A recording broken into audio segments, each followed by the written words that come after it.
2008 সালের বেইজিং অলিম্পিকে 100 মিটার দৌড়ের ফাইনাল। গ্যালারিতে উপস্থিত সবার চোখ ফিনিশিং লাইনের দিকে। ইতিহাসের পাতায় যে নতুন কিছু লেখা হতে যাচ্ছে সেটা সবাই জানত। প্রতিযোগীদের মধ্যে ট্র্যাকের নবম লেনে দাঁড়িয়ে আছে একটি ছেলে, যে কিনা বাকিদের চেয়ে লম্বা, সবার থেকে যেন একটু বেশি রিল্যাক্সড। তবে ফাইনালে নামার কয়েক ঘন্টা আগেও তার কানে এসেছিল একটি সতর্কবার্তা।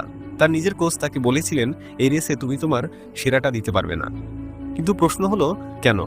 কারণ রেসের আগের দিন সেই ছেলেটি তার দৌড়ের জুতা পাল্টেছেন।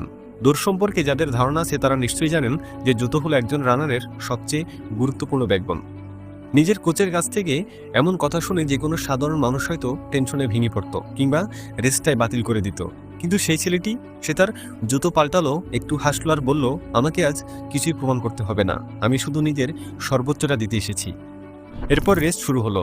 মাত্র 9.69 সেকেন্ড যখন হলো, পুরো বিশ্ব যখন বিস্ময়ে হা করে তাকিয়েছিল, ঠিক তখনই সেই ছেলেটি ফিনিশিং লাইনের মাত্র 20 মিটার আগেই নিজের গতি কমিয়ে দিল আর বুকে থাপ্পড় মেরে তৈরি করলো একটি আইকনিক পোজ।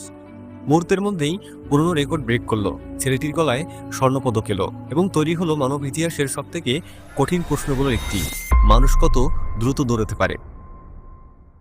বন্ধুরা, আজ আমরা বলবো সেই মানুষটির কথা, যে কিনা এই প্রশ্নের উত্তরই কেবল দেননি, বরং প্রতিবার সেই উত্তরকে নতুন করে লিখেছেন, যিনি